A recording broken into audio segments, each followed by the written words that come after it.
Shalom,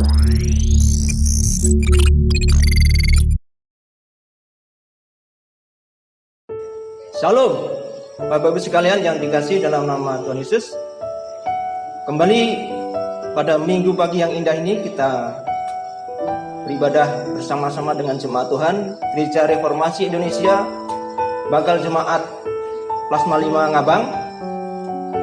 Oleh karena itu mari dimanapun Bapak Ibu sekalian dimana berada, kita akan merenungkan kebenaran firman Tuhan, di mana kita boleh beribadah secara online. Namun sebelumnya mari kita bersatu dalam doa. Bapa Surgawi yang kami kenal dalam nama Tuhan Yesus Kristus, kami sungguh bersyukur dan berterima kasih oleh pertolongan-Mu dan pemeliharaan-Mu senantiasa bagi setiap kami, sehingga pada pagi yang indah ini Bapa, kami boleh bersekutu bersama-sama dengan jemaat-Mu dimanapun mereka berada. Dan biarlah pada pagi hari ini kami boleh belajar merenungkan kebenaran firman-Mu, dan biarlah kami boleh berbagi atas apa berkat-berkat yang sudah Engkau berikan bagi setiap kami. Oleh karena itu Bapa, biarlah pengurapan-Mu menyertai setiap kami, sehingga biarlah Engkau buka telinga hati kami dimanapun jemaat-Mu berada. Terima kasih Bapa. Dalam nama Tuhan Yesus Kristus kami mengucap syukur dan berdoa kepada-Mu. Haleluya, haleluya, amin.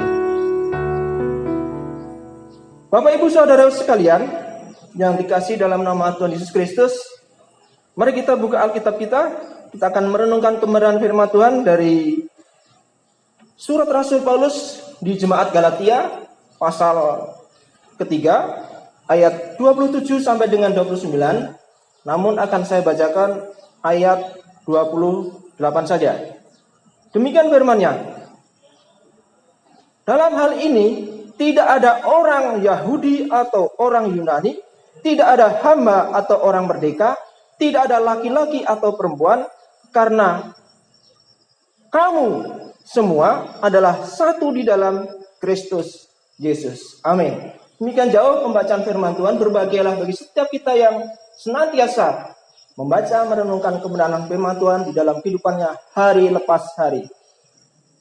Jemaat Tuhan dimanapun saudara berada, di dalam surat Rasul Paulus pada Jemaat Galatia, kalau kita perhatikan dari pasal pertama sampai dengan pasal ke-6, disitulah merupakan jawaban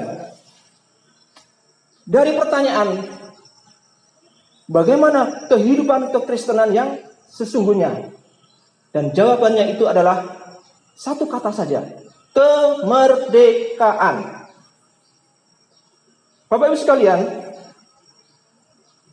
pada minggu lalu kita bersama-sama sudah merayakan Paskah bersama-sama dengan jemaat Tuhan, umat Tuhan di seluruh dunia, di mana kita sudah mengingat akan kebangkitannya, di mana Dia sudah disalib, mati, dikuburkan, dan pada hari yang ketiga itulah Dia sudah bangkit, dan Dia menyatakan dan memproklamasikan bahwa Dia sudah memperoleh kemenangan. Dan bagi setiap kita sebagai pengikutnya, setiap kita umat yang percaya mengakui bahwa Dia sebagai Tuhan dan Juru Selamat kita secara pribadi, maka kita pun memperoleh kemerdekaan.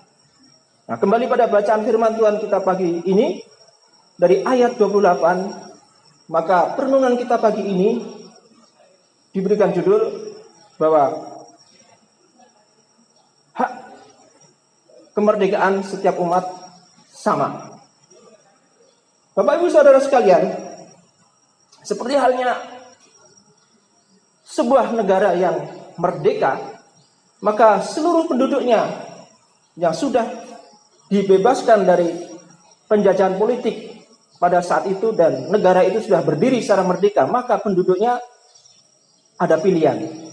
Mau ikut negara tersebut yang baru saja merdeka, apabila dia sebagai penduduk pribumi atau penduduk yang sudah lahir dari nenek moyangnya di situ, ataupun penduduk asal, pilih mau menjadi warga negara baru itu atau kembali ke negara asalnya.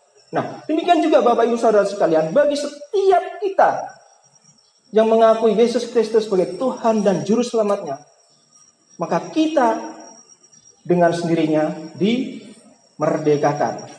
Dan itulah status baru bagi setiap kita. Seperti dikatakan dalam Yohanes pasal ke-8 ayat yang ke-12,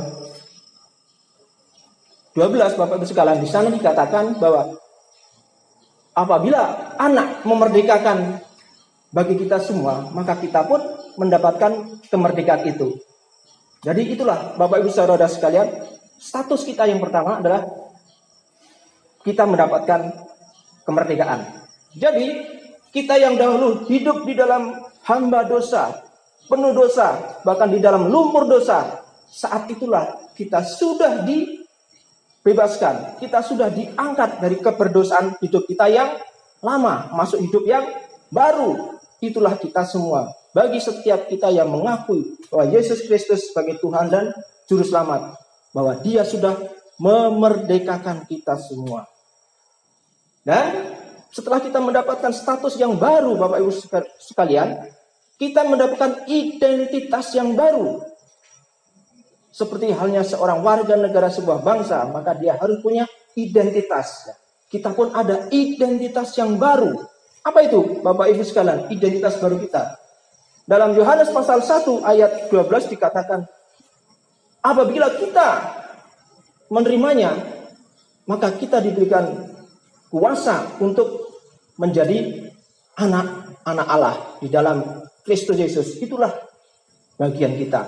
Dan setiap kita yang mengakui Dia sebagai Tuhan dan Juru Selamat, dan kita miliknya, dengan sendirinya kita adalah sebagai anak-anak Allah. Itulah identitas kita yang baru.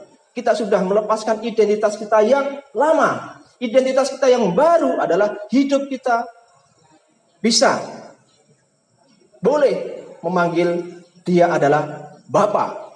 Seperti dikatakan dalam Roma 15 ayat ke-8. Bapak Ibu sekalian, demikian juga hidup kita ada kerinduan untuk senantiasa merenungkan kebenarannya dan senantiasa menjadi pelaku firman-Nya. Dan hidup dalam doa kita, itulah menunjukkan bahwa kita menjadi anak Allah, mempunyai identitas yang baru. Dan tidak kalah penting, hidup kita penuh dengan kesaksian. Dan itulah yang Tuhan kehendaki bagi setiap kita. Dan yang terakhir, Bapak Ibu sekalian, seperti judul renungan kita, bahwa kita memperoleh hak yang sama. Apa itu hak yang sama? Yaitu kita mendapatkan janji-janji Allah, bahwa kita adalah ahli warisnya. Dan kita semua yang saat ini hidup di dunia ini, memang belum mendapatkan apa yang menjadi janji-janji Allah di dalam hidup akan datang, kehidupan yang kekal. Oleh karena itu, Bapak Ibu Saudara sekalian, siapa yang boleh mendapatkan atau memperoleh janji-janji itu adalah bagi setiap kita hidup yang kudus. Kita, apapun pekerjaan kita, apapun pelayanan kita, ataupun apa status kita di tengah-tengah masyarakat, mari kita tetap hidup yang kudus. Dan jangan lupa, kita melakukan firman-Nya di dalam hidup kita hari lepas hari. Jadi Bapak Ibu sekalian, sebagai kesimpulan kita pada pagi hari ini, hal pertama, kita sebagai milik kepunyaannya yang sudah dimerdekakan, kita sudah mendapatkan status yang baru. Dan yang kedua, kita sebagai milik kepunyaannya yang sudah dimerdekakan ini, kita sudah mendapatkan identitas yang baru, adalah sebagai anak-anak Allah yang sebagai ahli warisnya.